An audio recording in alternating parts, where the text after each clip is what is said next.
Hello everybody and welcome to another video. And today we're going to be looking at a new track by Linkin Park. But I say new, it's kind of new.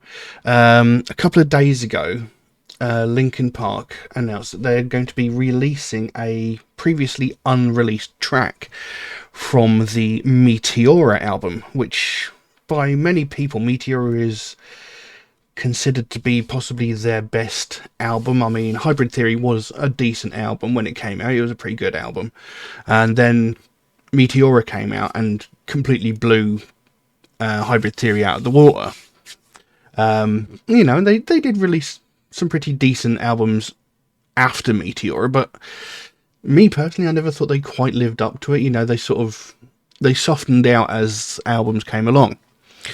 Now, obviously, most people know who Linkin Park is. They know about Chester Bennington, and I mean, he passed away now six years ago, I think it was.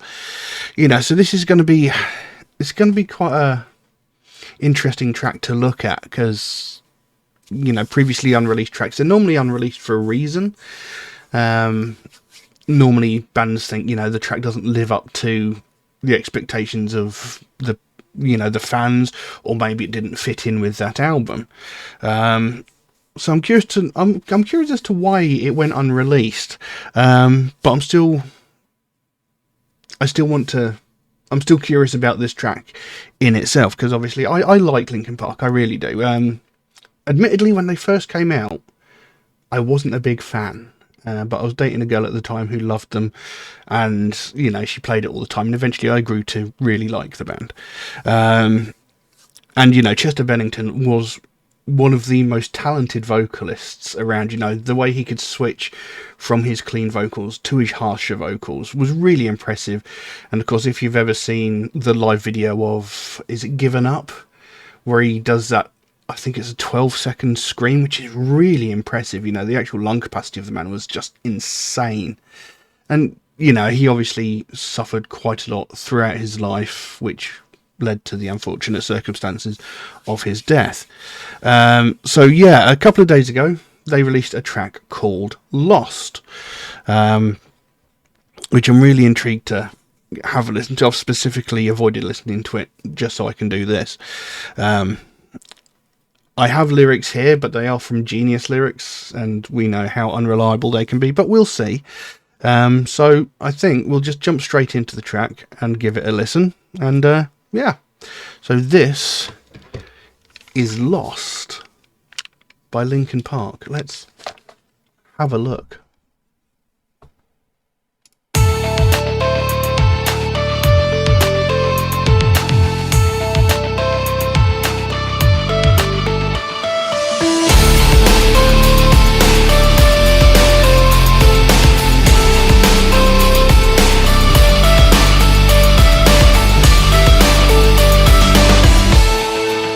Just a scar somewhere down inside of me, something I cannot repair, even though it will always be. I pretend it isn't there. I'm trapped in yesterday, where the pain is all I know. And I'll never break away, 'cause when I'm alone, I'm lost in these memories, living behind my own illusion. Lost all my dignity, living inside my own confusion. But I'm tired, I will always be afraid of the damage I've received, broken promises they made, and how blindly I believed. I will never break away, 'cause when I'm alone, I'm lost in these memories.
There we go. Lost by Linkin Park. Not a particularly long track. I can kind of maybe see why they didn't put this on Meteora. Doesn't really match the sound of the rest of the album, if that makes sense. I mean, it's still a very obviously a Linkin Park track, but there's something about the sound, something about the actual music itself, which doesn't really match the rest of the Meteora album, if that makes any sense. But, you know, still a good track. And, you know, to hear Chester's voice again in essentially a new track, you know, it's quite something, you know. And, you know, I really miss hearing the guy sing, because he did have a spectacular voice. You know, his clean vocals, he has such quite a soft voice, really, when he does his like clean singing, but then he can bring the aggression and the emotion when he does his sort of when he does his harsher vocal performances. You know, it's one thing I really enjoy about certain vocalists. You know, people like Chester Bennington, Chad Gray from Mudvayne and Hell Yeah. You know, these people, they've got such a very specific way of when they sing, they can evoke such emotion through their performance. It's something I really admire in vocalists, in certain vocalists, you know, because, you know, they really do bring it. And, you know, just to hit, like I said, just to hear him singing again after, you know, 6 years, you know, to hear a new piece of music, it's something quite spectacular.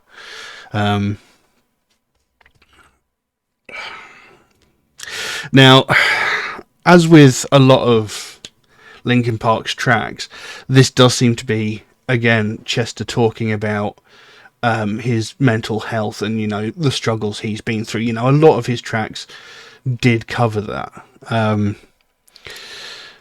And I mean, the actual opening line, it says, "Just a scar somewhere down inside of me, something I cannot repair. Even though it will always be, I pretend it isn't there. I'm trapped in yesterday, where the pain is all I know."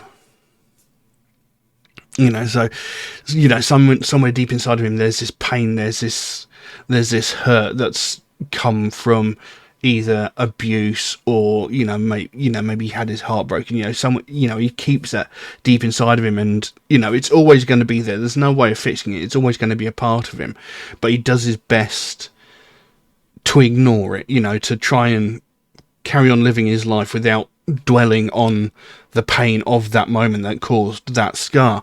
And, you know, this is a very common thing with people who suffer with things like depression and anxiety and things like that. There's normally something that triggers that in a person, you know, something that's caused them to come up with like depression and anxiety. You know, there's something that brought that out in them, because no one's naturally born with depression or anxiety. You know, there's this one or a few defining factors that's happened in their life that causes them to suffer with these afflictions. And, you know, a lot of people will try and sort of push it down, try and ignore it to continue living their life as best they can, you know, trying to keep all that emotion bottled up inside, which is essentially a bad thing. But, you know, a lot of people feel the need to try and hide it away from everybody. And it's quite a dangerous thing. And as, you know, as we've seen over the years with several other performers, you know, who have essentially ended their lives prematurely, you know, whether it be actors or singers or, you know, even just friends and family.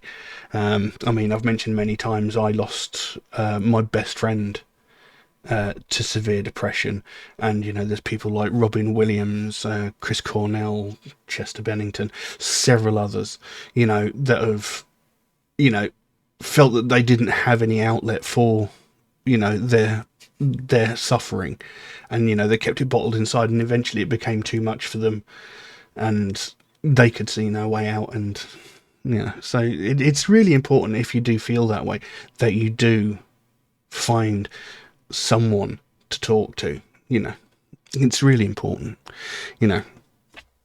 And he says there, I pretend it isn't there, so he's doing his best to ignore the pain. But it says there, I'm trapped in yesterday where the pain is all I know.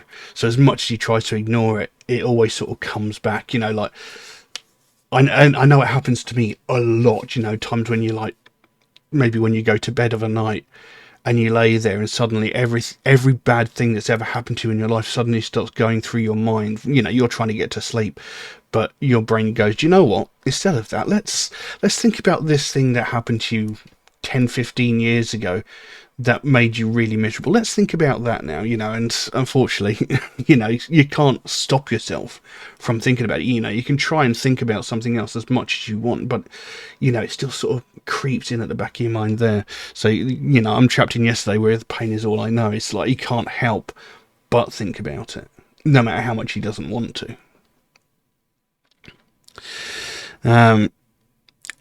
And there's a couple of lines in the pre-chorus. It says, and I'll never break away, can't break free, 'cause when I'm all alone.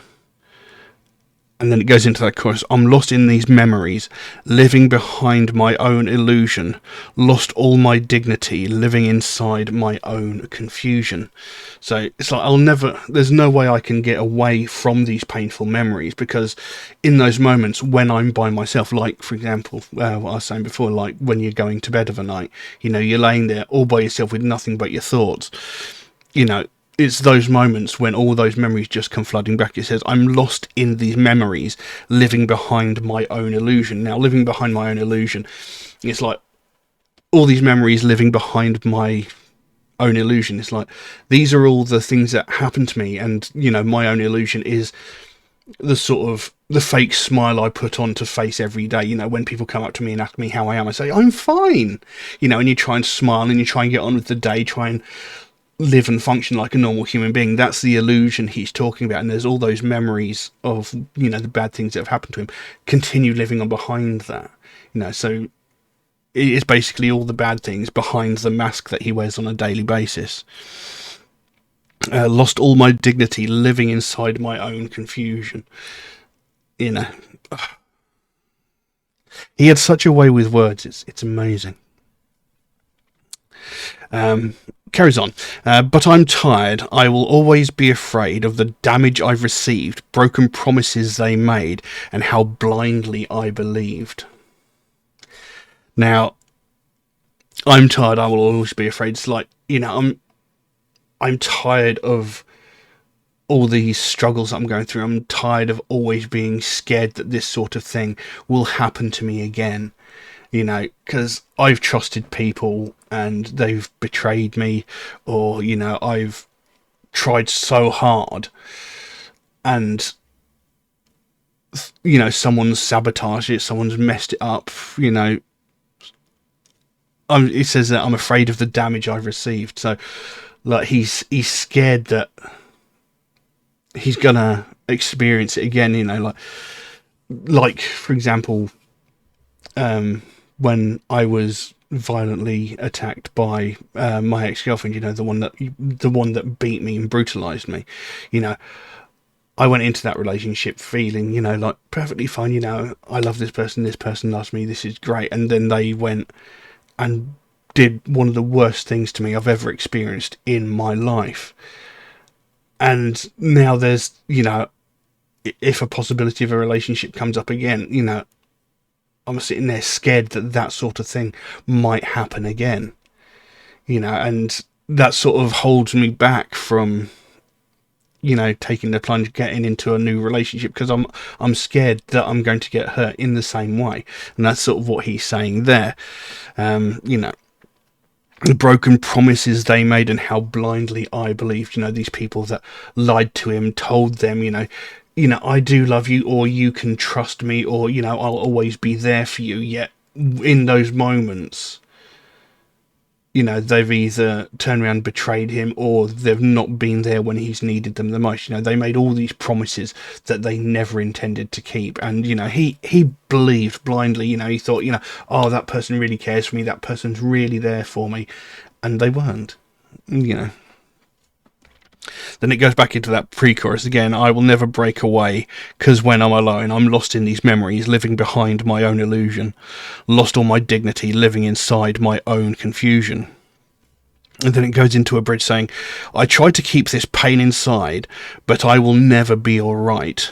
I tried to keep this pain inside, but I will never be alright. And then it repeats that again. So again, I tried to keep all of this pain inside, but, I'm never going to be the person who I was before I suffered this pain, before I went through, what I went through, that I'm never going to be the same again. I'll never be 100% perfect. I might find happiness at some point, but I'm never going to be as happy as I once was, if that makes any sense. Because there's always going to be that thing on the edge of consciousness. There's always going to be that little voice niggling, going, yes, but what if this happens again? What if that happens again? What if they do to us what that person did? It'll never quite be the same.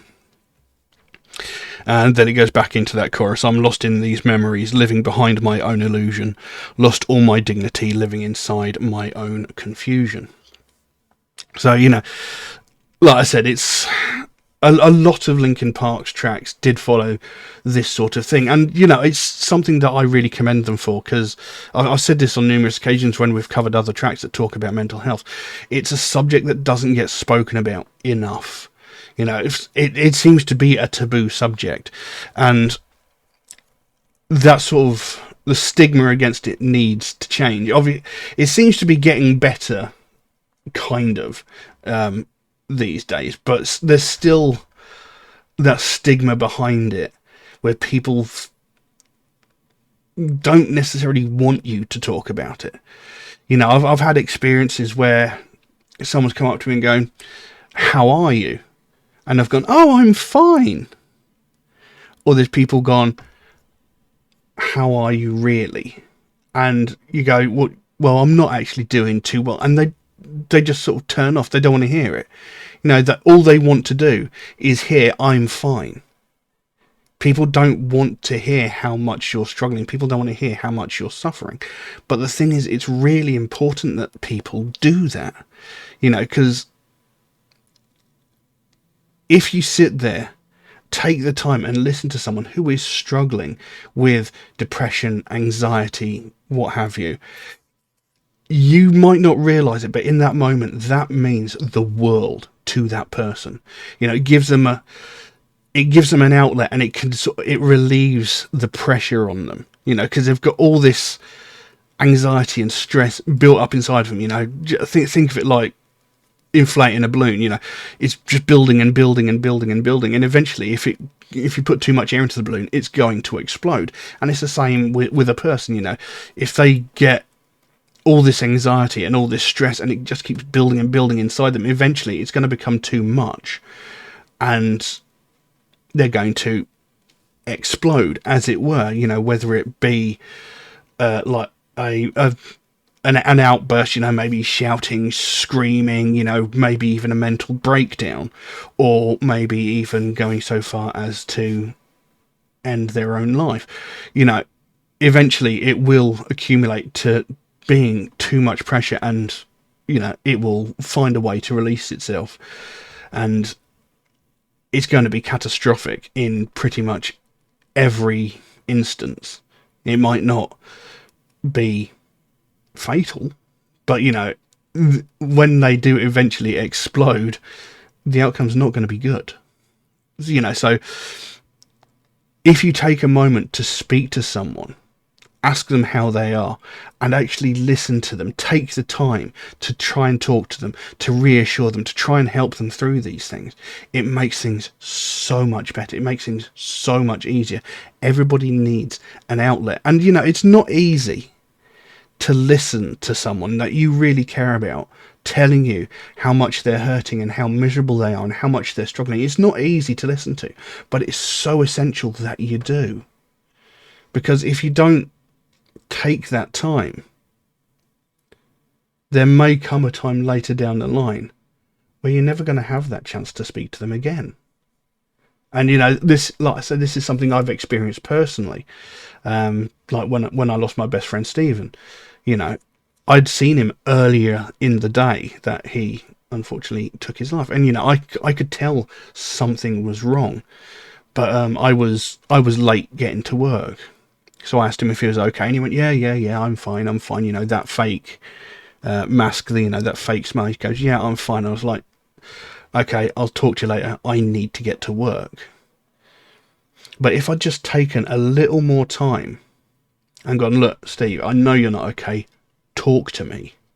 If I'd just taken that little bit more time, if I hadn't put a job ahead of my friend's personal well-being, things might have been different. And that's something that's always going to torment me. You know, I mean, this is what, almost 25 years ago now, I think. Yeah, I'm going to be 43 in a few days. And this happened when I was 18. You know, so if I had taken that time, who knows how different things might have been. He might have still been around. There's a chance he might not have been, but that's always going to be something that played on my mind because I didn't take the time. And, you know, I've lost other friends. I know other people that have lost friends because of this. You know, a few years ago, I lost a wonderful friend who was being abused by her boyfriend and things like that. And, you know, I did reach out to her. I did try and talk to her. You know, I did my best to do what I could for her. I mean, we lived like a couple of 100 miles apart. And I'd even arranged, you know, to meet up with her, to have a cup of coffee, to have a chat, you know. But unfortunately, things went downhill before we could actually meet up. You know, but, you know, it's essential you take the time to talk to these people. Otherwise, you might not have the chance to talk to them again. You know, and like I say, it might not always work, but at least you tried. At least you were there. At least you listened. And in those moments, when you talk to them, when you listen to them, it does make the world of difference. It's very important. But anyway, I mean, that got pretty dark pretty quickly. But you know, this is, like I said, this is what a lot of Linkin Park's music talked about. You know, and this was an outlet for Chester, you know, to try and help him alleviate some of that anxiety, some of that stress, some of that depression that he suffered with. You know, check on your friends, you know, because a lot of them will be putting on that fake smile. A lot of them will be saying, you know, I'm fine. Don't just take that at face value. Make absolutely sure that your friends are okay. But I really don't know what more I can say on that. I could go on for hours really talking about that subject, but I'm not going to. So yeah, if you liked this video, consider giving it a like, maybe even subscribe if you're not, because it does help me out considerably. Yeah, thank you all very, very much for watching, and I'll see you again soon. Bye-bye.